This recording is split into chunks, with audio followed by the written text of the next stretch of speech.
एक महिला होती है जिसका नाम जो है निशा होता है, और निशा जो है देखने में बहुत ही ज़्यादा खूबसूरत होती है। और निशा जो है वो एक गांव में रहती है, जो गांव की आज हम सच्ची घटना बताने जा रहे हैं, वो है राजस्थान के एक गांव में रहती है निशा।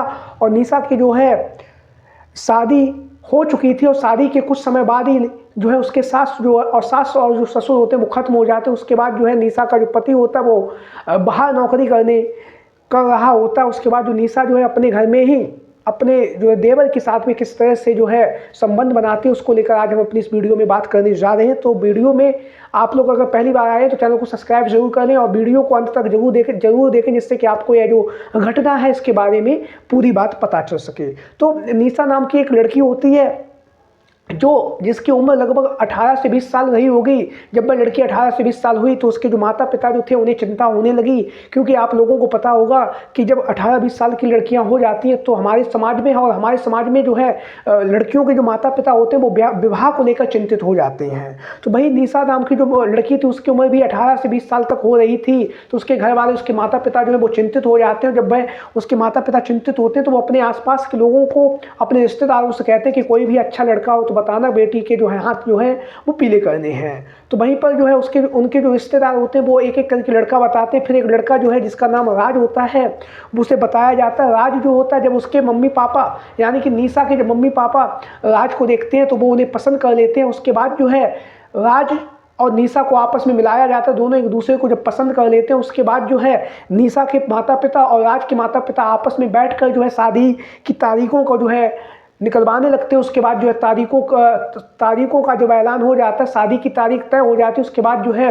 दोनों जो है आपस में शादी हो जाती है दोनों की। तो हम आपको बता देते हैं कि जो राज नाम का जो लड़का होता है वो दिल्ली के में एक नौकरी कर रहा होता है एक कंपनी में, और जो शादी के लिए जो है वह अपने 8 से 10 दिन की जो है छुट्टी लेकर आता है। तो राज के बारे में हमने आपको बता दिया। उसके बाद हम आपको बताएं कि जो है दोनों शादी कर लेते हैं, और शादी के उसके बाद उनका जो जीवन है वो अच्छा चल रहा था। तभी जो है शादी के कुछ महीने बाद ही जो निशा के जो ससुर होते हैं उनकी तबीयत खराब हो जाती है, और तबीयत जो है ऐसी खराब होती है कि वो जो है इस दुनिया को छोड़कर चले जाते हैं।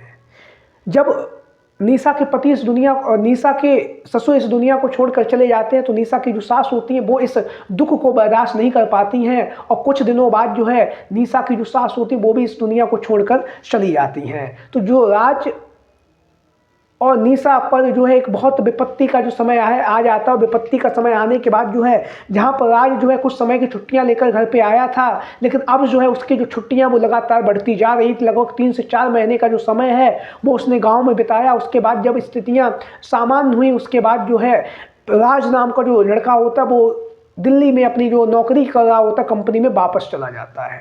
वहीं पर उसकी जो पत्नी होती है जिसका नाम निशा होता है वो घर में अकेली रहती है, और अकेली रहने के साथ ही साथ जो है वो अपने घर की देखभाल भी करती है। तो महाशिवरात्रि का जो है समय आ जाता है। महाशिवरात्रि में जैसा कि आप लोगों को पता है सभी लोग जो होते हैं भगवान से अपने घर परिवार में सुख वैभव और यश कीर्ति की जो है मंगल कामना करते हैं। महाशिवरात्रि के दिन जो है व्रत भी रखा जाता है। तो जो निशा नाम की जो लड़की होती है वो जो महिला होती है वो भी अपना व्रत रखती है, और सारा दिन जो है वो अपने भूखे प्यासे रहकर जो है भगवान का भजन करती है, भगवान में आस्था जताती है। दूसरे दिन जब समय होता है तो उसे अपने व्रत को खोलने के लिए जो है मंदिर जाना होता है, और मंदिर जाने के लिए जो है उसके साथ में कोई जाने वाला व्यक्ति नहीं था, इसलिए वह जो है अपने पति को फ़ोन लगाती है। तो पति को जब राज को फ़ोन लगाती तो राज जो है निशा से कहता है कि तुम ऐसा करो, तुम परेशान ना हो, तुम जो है तैयार हो जाओ, मैं पास में ही मेरा एक दोस्त है, मैं उसे जो है तुम्हारे साथ भेज दूंगा, वो तुम्हें मंदिर ले जाएगा, उसके बाद जो है तुम्हें वो सुरक्षित ही घर पर वापस छोड़ जाएगा। तो निशा जो है वो कह देती है ठीक है चलो आप जो है उनसे फ़ोन कर लो।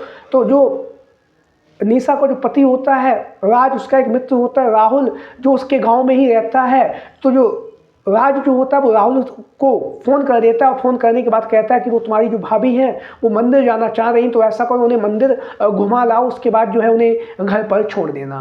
तो राहुल ने जब राज का यह मैसेज सुना, जब राज ने राहुल से ये बात कही तो उसके जो मन में है लड्डू जो है वो फूटने लगे, क्योंकि जो राहुल जो होता है उसके मन में पहले से ही जो है निशा नाम की जो महिला होती है, जो राज की पत्नी होती है, उसके जो मन में कहीं ना कहीं जो है गलत हरकतें चल रही थीं। वह उसको लेकर पहले से ही विभिन्न तरह की जो है बातें मन में बनाए हुए था। उसके बाद जब उसे यह मौका मिलता तो वो तुरंत ही तैयार हो जाता, और तुरंत तैयार होने के बाद जो है अपनी गाड़ी को लेकर जो है, जिसे मोटरसाइकिल को लेकर जो है वह निशा के साथ में जो है उसके घर पहुंच जाता है। जब राहुल निशा के घर पहुंचता है और निशा के घर पर पहुंचकर जब वह निशा से कहता है कि चलो तैयार हो जाओ जल्दी से, हम लोग चलने वाले हैं, तो निशा तैयार हो जाती है। और तैयार होने के बाद जो है निशा जो है उसकी जो मोटरसाइकिल होती है उसके पीछे जो है बैठ जाती है। उसके बाद जो है रास्ते में, क्योंकि राहुल जो है पहले से ही उस पर गंदी निगाहें रखे हुए था, इसलिए उसने जब निशा मोटरसाइकिल को पकड़े हुए थी तो राहुल कहता कि ऐसा है मुझे पकड़ लो, नहीं तो ऐसा हो जाए, कहीं ऐसा ना हो कि आप कहीं गिर जाएं। तो निशा जो है उसके कंधे पर हाथ रख देती है। उसके बाद जो है राहुल जो है गाड़ी चलाता और कहीं पर भी अचानक से ही वो ब्रेक मार देता, जिससे कि जो निशा नाम की जो उसकी जो भाभी लगती है, वो उनका जो शरीर है वो आगे आता है, जो कहीं ना कहीं उसके शरीर से टच हो जाता है। जब राहुल के शरीर से निशा का शरीर टच होता है तो उसे काफ़ी अच्छा लगता है। और जब उसे काफ़ी अच्छा लगता तो ऐसे ही रास्ते में उसने 4 से 5 बार ऐसी घटना की, लेकिन निशा जो है वो समझ गई उसके मंसूबे क्या हैं। निशा जब उसके मंसूबों को समझ गई, उसके बाद जो है निशा ने मंदिर पहुंच गई। मंदिर पहुंच के जो है उसने अपना 10-15 मिनट में जो है अपनी पूजा पाठ की, और पूजा पाठ करने के बाद जब वह वापस आई तो मोटरसाइकिल पर बैठने से पहले जो है उसने जो है राहुल से पूछा कि आखिरकार तुम्हें दिक्कत क्या है, तुम इस तरह से मोटरसाइकिल क्यों चला रहे हो। तो राहुल जो है वो अपनी बातों को रखता और कहता कि मैं आपको बहुत दिन से पसंद कर रहा हूँ और मैं आपसे जो है बातचीत करना चाहता हूँ, आपसे बातचीत करने का जो है मेरा मन जो है वो काफ़ी समय से चल भी रहा है। तो जब ये बात जो निशा होती है, जब वह यह बात सुनती है तो वह भी कहीं ना कहीं खुश होती है कि आखिरकार, क्योंकि वो भी काफ़ी समय से उसके जो पति हैं वो बाहर काम कर रहे थे, तो उसके भी मन में जो है विचार आया क्यों ना ये जो राहुल है इससे बात कर लिया, ये देखने में भी काफ़ी अच्छा है और जो हमारी जो आवश्यकताएं हैं उन आवश्यकताओं को भी यह पूरा कर देगा। तो इतनी बात कह के जो है वह खुश होती, तो वो कहती है निशा कि चलो घर पे चल के हम तुमसे बात कर लेंगे। तो जो है राहुल कहता है घर में चल के क्यों बात करेंगे, इतना समय किसके पास है, ऐसा करेंगे यहीं पास में ही जो है आगे एक जंगल है, उसी जंगल में चलेंगे और वहीं पर जो है हम लोग बातचीत कर लेंगे।